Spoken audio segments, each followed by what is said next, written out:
students. Today we are going to start chapter Some Basic Concepts of Chemistry.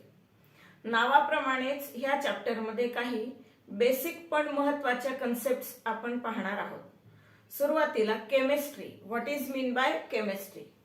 The branch of science which deals with study of physical and chemical properties of matter and physical and chemical changes taking place in matter under different conditions is known as chemistry. The branch of science which deals with study of physical and chemical properties and chemical properties. What are physical properties? Physical properties म्हणजे कुठल्या properties आणि chemical properties म्हणजे कुठल्या properties. तर एखादा जो पण matter तुम्हाला दिलेला आहे त्या मॅटरचा मेल्टिंग पॉइंट किंवा बॉइलिंग पॉइंट किंवा डेन्सिटी, त्याची फिजिकल स्टेट किंवा viscosity, surface tension, these properties are considered as physical properties. Study of matter. Actually chemistry म्हणजे काय? Study of matter. मग मॅटरचा अभ्यास करायचा म्हणजे नेमकं काय करायचं? तर त्या मॅटरच्या फिजिकल प्रॉपर्टीज स्टडी करायचं. मेल्टिंग पॉइंट किती आहे, बॉइलिंग पॉइंट किती आहे, सोल्युबिलिटी आहे का, वॉटर मध्ये आहे का, नॉन ॲक्वियस सॉल्व्हंट मध्ये आहे का, किंवा डेन्सिटी किती आहे, विस्कॉसिटी किती आहे, ह्या सगळ्यांचा अभ्यास म्हणजे फिजिकल प्रॉपर्टीज. आणि ऍक्शन ऑफ ऍसिड, त्याची ऍसिडवर काय ऍक्शन होती, action of acid or base or oxidizing agent or reducing agent, action of these compounds, reducing agents, action of these chemicals on the matter is known as chemical property. Chemical property study करायची म्हणजे काय study करायचं, तर त्याला heat केल्यानंतर decomposition होतं का, acid टाकल्यावर त्याच्यामध्ये काय बदल होतो, बेस टाकल्यानंतर काय बदल होतो, त्याची ऑक्सिडायझिंग एजंट सोबत किंवा रिड्युसिंग एजंट सोबत काय रिएक्शन होते, हे सगळ्याचा अभ्यास करणं म्हणजे केमिकल प्रॉपर्टीज स्टडी करणं. And physical and chemical changes taking place under different conditions. Physical and chemical changes taking place in matter under different conditions. चा अर्थ काय होतो? समजा आपल्याकडे एक साखर आहे, चमचाभर साखर आहे. स्टीलच्या चमच्यामध्ये आपण साखर घेतली आणि त्या साखरेला गॅस ऑन करून त्याच्यावर तापवायला सुरुवात केली, त्याला हीट करायला सुरुवात होईल. साखरची फिजिकल स्टेट सुरुवातीला काय असते? सॉलिड. हीट केल्यानंतर काही वेळानंतर ती साखर जी असेल ती मेल्ट होते म्हणजे ती लिक्विड फिजिकल स्टेट मध्ये गेली. मग याचा अर्थ काय होतो की solid is converted into liquid. This is physical type of change. This is physical change on heating. तर physical change on heating, physical state बदलणे जे काय असेल ते, किंवा विस्कॉसिटी कमी होणे, जास्त होणे, डेन्सिटी कमी जास्त होणे, physical changes in matter. And chemical change, if we continue the liquid sugar in spoon, then it get decomposed into, what is molecular formula for sugar? It is C12H22O11 in solid condition. When it is heated, liquid sugar is also having same molecular formula C12H22O11 in liquid physical state. But when we continue heating this liquid sugar or molten sugar, it get decomposed into carbon and water. Means chemical change takes place. Carbon remain inside the or on the spoon and water get evaporated into vapors in the form of vapors in atmosphere. If we carry electrolysis of this water, then it get decomposed into hydrogen and oxygen. That is chemical change takes place. This is chemical change. So what is effect of other factors, heating factor or other condition factors on physical and chemical properties of matter is studied in chemistry.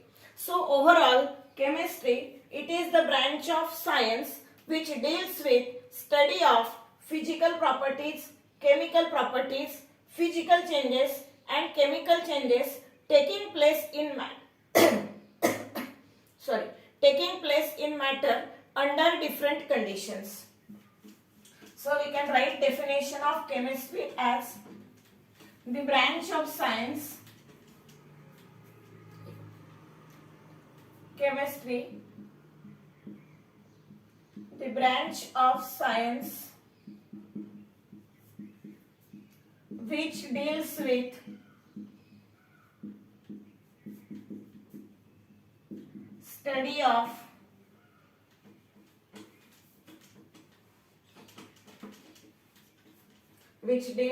study of physical properties,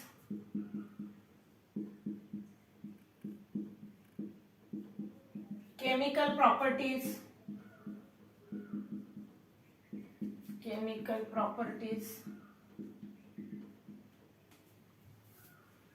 physical changes, physical properties, chemical properties of matter, and physical changes and chemical changes taking place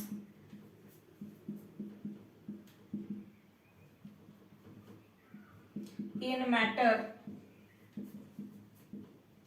under different conditions.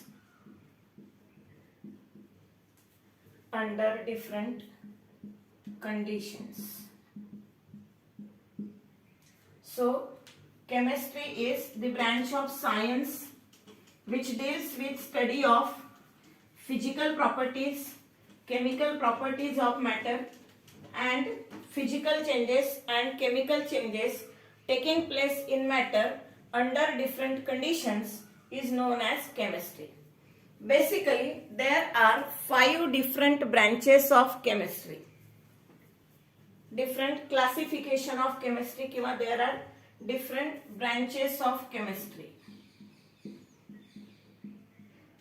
Basically, there are 5 branches of chemistry: inorganic chemistry, organic chemistry, physical chemistry, analytical chemistry and biochemistry.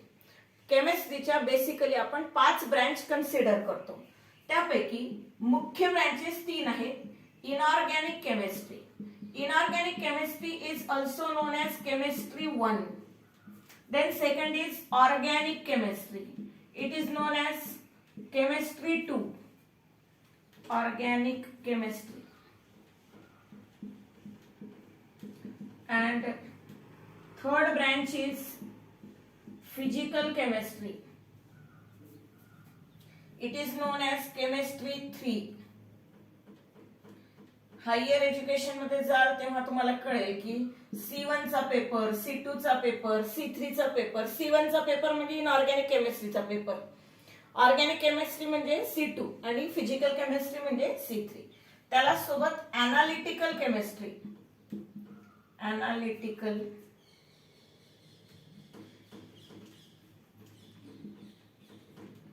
Analytical chemistry and biochemistry. These are 5 different branches of chemistry. Though there are 5 different branches of chemistry, every branch of chemistry is related to study of matter. So first we will see classification of matter. How this matter is classified? Actually, in day-to-day life we call matter as a substance. Matter is nothing but any substance. Matter means any substance which has mass, anything which has mass and occupies space. It is known as matter. Means in day-to-day life we use the word substance for matter. Now substances are classified into main 2 classes: pure substances and impure substances. That is, matter is classified. Matter is nothing but substance. Matter is classified into 2 classes. First is pure substances pure matter and impure substances or impure matter. Impure substances or impure matter. Impure substances are also known as mixtures. These are known as mixtures. So what is mean by matter? Anything which has mass and occupies space is known as matter. कुठलीही गोष्ट ज्याला मास असतं, काहीतरी gram, milligram, kilogram मास असतं and occupy space, ते ठेवण्यासाठी जागा लागते, that is called as matter. Anything which has mass and occupies space is known as matter. Everything we see, everything we feel is matter. जसं एअर आपल्याला दिसत नाही पण ते मॅटर आहे, कारण रिकामा फुगा असेल तर तो ठेवायला जागा कमी लागते आणि फुलवलेला फुगा असेल तर त्याच्यात हवा भरलेली असते, मग हवा म्हणजे एअर, तो ठेवायला जागा जास्त लागते, म्हणजे हवेला जागा लागते, हवा जागा व्यापते, तर हवा काय झालं? मॅटर. त्याला मास पण असतं, रिकामा फुग्याचं वजन कमी असेल आणि हवा भरलेल्या त्याच फुग्याचं वजन जास्त असेल, म्हणजे it has mass and occupy space. हवा आपल्याला दिसत जरी नसली तरी ती असते, that is matter. Anything which has mass and occupies space is known as matter. Matter is classified into two classes: pure substances and impure substances. Pure substances, the matter which contains single type of particles, same type of particle, all particles are identical. Such matter is known as pure matter or pure substance. समजा आपण 100% pure aluminium घेतला, ॲल्युमिनियमचा तुकडा घेतला, त्याचे 2 तुकडे, अजून 4 तुकडे, अजून करत करत करत करत गेलो, प्रत्येक पार्ट जो असेल शेवटपर्यंत गेलो तर आपल्याला शेवटी ॲल्युमिनियमचा ॲटम मिळेल. आणि सगळे जे ॲल्युमिनियम ॲटम असतील, छोटे छोटे तुकडे जे आहेत त्याचे, जे आपल्याला डोळ्याने दिसत पण नाही, मायक्रोस्कोप, पॉवरफुल मायक्रोस्कोप खाली जर बघितलं तर ते सगळे एकसारखे असतात, म्हणजे तो प्युअर सबस्टन्स आहे.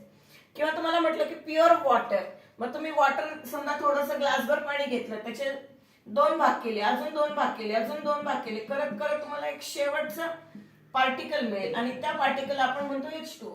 जर सगळेच पार्टिकल H2O H2O H2O असतील तर आपण त्याला म्हणणार प्युअर वॉटर. त्याच्याऐवजी समजा CaCl2 किंवा काहीतरी दुसरा कंपाऊंड त्याच्यामध्ये आला, मग आपण त्याला म्हणणार इम्प्युअर वॉटर. तर प्युअर सबस्टन्स म्हणजे काय? The substance which contain all similar particle. Pure substances contain all the particles identical.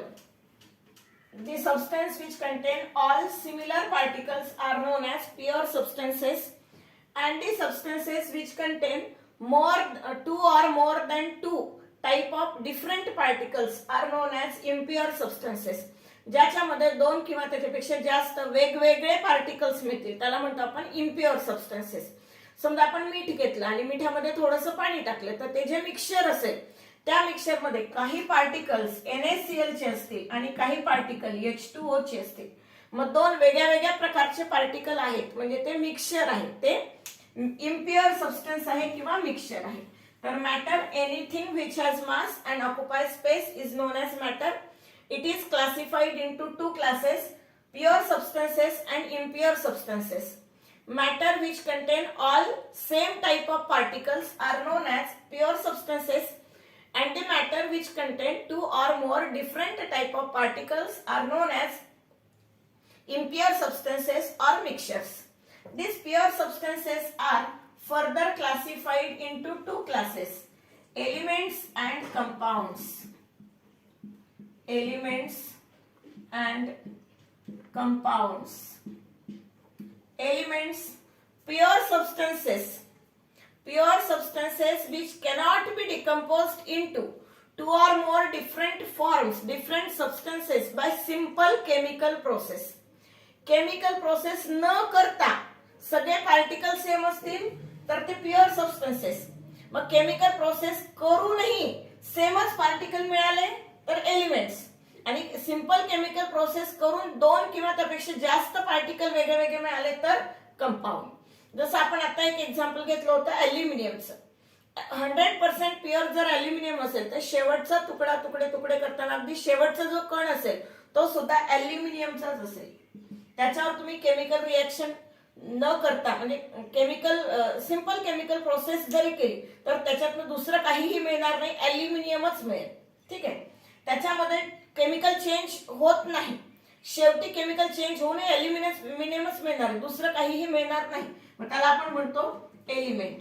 Compound, these are pure substances which can be divided into two or more different substances by simple chemical process.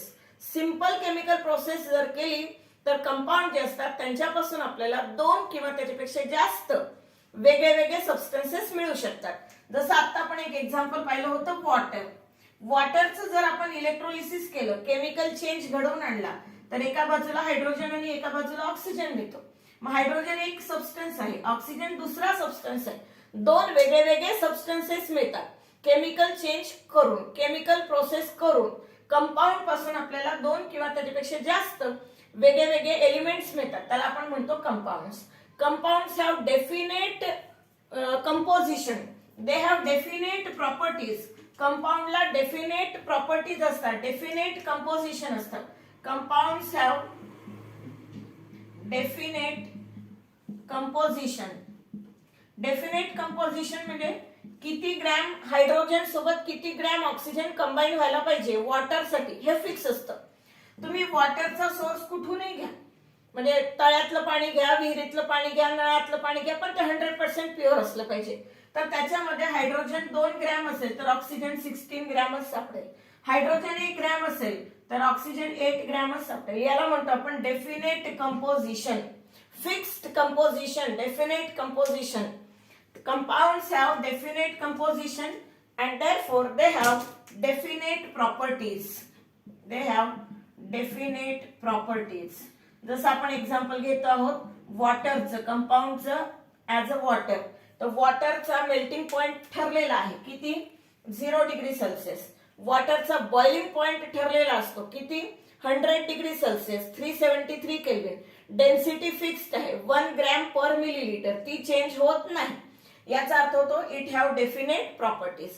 Compounds have definite properties, but properties of compounds are totally different than properties of constituent elements. आता आपण जे example घेत आहोत water. Water हा compound आहे, याचे कन्स्टिट्युएंट elements आहेत oxygen आणि hydrogen. Hydrogen is combustible, hydrogen is combustible. Oxygen help combustion, but water is neither combustible nor do not help to combustion. It is used as fire extinguisher. Water हा compound आहे आणि त्याचे constituent elements आहेत hydrogen आणि oxygen. वॉटरच्या properties वेगळ्या असतील, hydrogen आणि ऑक्सिजनच्या प्रॉपर्टीज पेक्षा त्या प्रॉपर्टी वेगळ्या असतील. जसं हायड्रोजन कंबस्टिबल आहे, कंबस्टिबल आहे म्हणजे तो पेट घेतो, तो जळतो. ऑक्सिजन हेल्प कंबशन, ऑक्सिजन जळण्याला मदत करतो. पण हायड्रोजन जो जळतो आणि ऑक्सिजन जो जळायला मदत करतो, ह्याच्यापासून, ह्या दोन एलिमेंट पासून तयार होणारा जो कंपाऊंड वॉटर आहे तो स्वतः जळत पण नाही आणि दुसऱ्याला जळायला मदत पण करत नाही. उलट फायर एक्सटिंग्विशर म्हणजे आग विझवण्यासाठी आपण वॉटरचे हेल्प घेऊ शकतो, वॉटर आपण यूज करू शकतो. बरोबर आहे ना. तशाच टाइपचं एखादं एक्झाम्पल आणखी घेता येईल आपल्याला की properties of compound are totally different than properties of constituent element. Let us take day to day one compound which is used in our day to day life, sodium chloride. Sodium chloride common salt, ज्याला आपण म्हणतो मीठ. Constituent elements of this sodium chloride is sodium metal and chlorine. Sodium metal catch fire. Sodium metal catch fire in air. Chlorine gas is poisonous, deadly poisonous in nature. But sodium chloride, which is compound of sodium and chlorine, it does not catch fire. It is non-poisonous in nature. It neither have the properties of sodium nor have the properties of chlorine. मीठ आपण जे day to day life मध्ये जेवणामध्ये वापरतो ते sodium आणि chlorine ह्या दोन एलिमेंट पासून बनलेलं आहे. सोडियम एलिमेंट स्वतः पेट घेतो, क्लोरीन पेट घेत नाही, पण तो डेडली पॉइझनस असतो. जास्त इनहेलेशन झालं तर वरचं तिकीट कटतं. ठीक आहे. मग सोडियमच्या ज्या प्रॉपर्टी आहे फायर कॅच करणे, क्लोरीनची प्रॉपर्टी पॉइझनस, याच्यापैकी कुठलीच प्रॉपर्टी सोडियम क्लोराईडला, मिठाला नाही. मीठ हवेत उघडं जरी ठेवलं तरी जास्तीत जास्त ते ओलसर होतं, पेट घेत नाही. क्लोरीन गॅस पॉइझनस आहे. मीठ आपण डेली खातो, मरत नाही, पॉइझनस होत नाही. ठीक आहे. तर properties of compounds are totally different than properties of constituent elements. Now these mixtures are also further classified into two types, homogeneous mixtures and heterogeneous mixtures. त्याला थोडंसं वेगळं लिहूया. Mixtures are further classified into two classes, homogeneous mixtures and heterogeneous mixtures.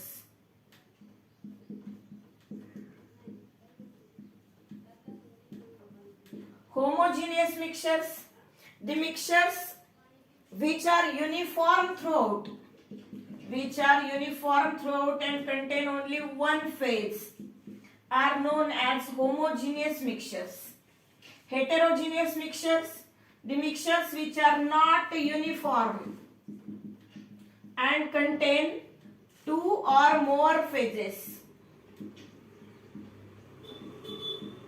Two or more phases is known as heterogeneous mixture. मिक्सचरचे दोन प्रकार असतात, homogeneous mixture आणि heterogeneous mixture. Homogeneous mixture is uniform throughout, म्हणजे एक जीव असतं. समजा आपण पाणी घेतलं, पाण्यामध्ये थोडीशी साखर विरघळवली, तर पाण्याचे पार्टिकल कुठे आहेत आणि साखरेचे पार्टिकल कुठे आहेत हे आपल्याला ओळखू येत नाही. म्हणजे सगळीकडे वरच्या भागातलं पाणी पिऊन पाहिलं तर ते जेवढं गोड वाटतं, खालच्या भागातलं स्ट्रॉनी पाणी काढून पिलं तरी ते सुद्धा तेवढंच गोड वाटतं, म्हणजे युनिफॉर्म असतं. आणि आपल्याला वेगळे वेगळे लेयर्स दिसत नाही, म्हणजे एकच फेज आहे असं आपण म्हणतो.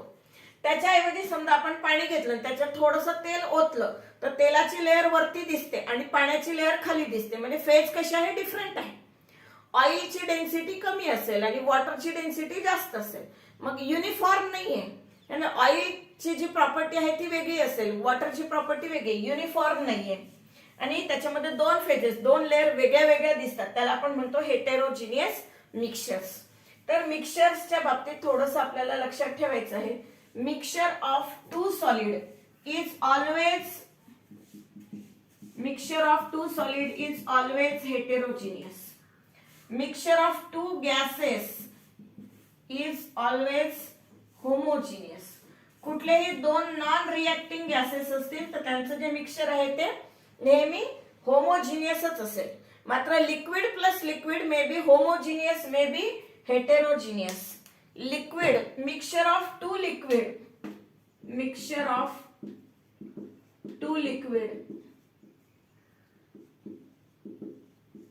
मे be homogeneous, may be heterogeneous. दोन लिक्विडचं मिक्सचर होमोजिनियसही असू शकतं, हेटेरोजिनियसही असू शकतं. अल्कोहोल इन वॉटर होमोजिनियस असतं, ऑइल इन वॉटर हेटेरोजिनियस असतं. ठीक आहे. तर elements, these are pure substances which cannot be decomposed further by simple chemical process are known as elements. आणि एलिमेंट्स ओळखण्याचा सगळ्यात सोपा फंडा म्हणजे पिरियॉडिक टेबल मध्ये जेवढे 180 नावं आपल्याला दिसतात ते सगळे elements. Aluminium, copper, zinc, iron, sodium, potassium, caesium, helium, xenon, काय असतील ते, लॅन्थॅनम, ॲक्टिनियम, काय असतील सगळे ते काय 118 पिरियॉडिक टेबल मध्ये जेवढे आहेत ते सगळे एलिमेंट्स आहेत. These are further classified into 4 classes. Elements are further classified into 4 classes: metals, non-metals, metallic elements, non-metallic elements, metalloids. These are also known as semi-metals, and lastly inert gases. Inert gases. आपल्याला textbook मध्ये inert gases दिलेलं नाहीये, 3च प्रकार दिलेले आहेत, पण आपण शिकलेलो आहोत, 10वी मध्ये शिकलेलो आहोत एलिमेंट्सचं classification.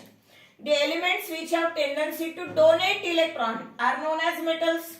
The elements which have tendency to gain electron are known as non-metals. The elements which have both tendencies, some tendency to donate or some tendency to gain, are metalloids, which act as a non-metal at lower temperature but which behaves like a metal at higher temperature, are metalloids or semi-metals. and the elements like helium, neon, argon, krypton, xenon, the elements which have neither tendency to donate electron nor tendency to gain electron are inert gases. तर जे electron देतील ते metals, जे घेतील ते non metals, lower टेम्परेचरला घेतील आणि higher टेम्परेचरला देतील असे मेटलाइट्स, आणि जे देतही नाही आणि घेतही नाही, घेणं देणंच नाही कशाशी, ते इनर्ट गॅसेस. तर एलिमेंट्सचे 4 प्रकार असतील. Compounds are further classified into 2 classes, inorganic compounds and organic compounds. Inorganic compounds and organic compounds. The compounds of other than carbon. Periodic table मध्ये 118 एलिमेंट्स आहेत. त्याच्यातला एक एलिमेंट आहे कार्बन, तो वेगळा, आणि बाकीचे 117 एलिमेंट्स आणि त्यांचे कंपाउंड्स हे inorganic compounds. The compounds of all elements other than carbon. Inorganic compounds म्हणजे काय? Compounds of all elements other than carbon are inorganic compounds, and compounds of carbon are known as organic compounds. Compounds of carbon are known as organic compounds. त्यामध्ये काही exceptional cases आहेत. तर कार्बनचे जे oxides असतील, carbon monoxide इथे लिहिते, carbon monoxide, carbon dioxide, carbon disulphide, metal carbonate Na2CO3, sodium carbonate, potassium carbonate, sodium bicarbonate, sodium cyanide. These compounds contain carbon, but though they contain carbon, they are included into inorganic compounds. यांच्यामध्ये carbon आहे. कोण कोण? कार्बनचे oxides, carbon monoxide, carbon dioxide, carbon disulphide CS2, sodium carbonate Na2CO3, metal carbonate, sodium carbonate, potassium carbonate, calcium carbonate, carbonates मध्ये specially carbon आहे. नंतर metal bicarbonate, sodium bicarbonate, potassium bicarbonate, cyanides, sodium cyanide, potassium cyanide काय असेल ते. तर ह्या compound मध्ये oxides, sulphides, carbonates, bicarbonates आणि सायनाइड्स, though they contain carbon, they are included into inorganic compounds. And all compounds of carbon other than these compounds are organic compound. So it is about classification of matter.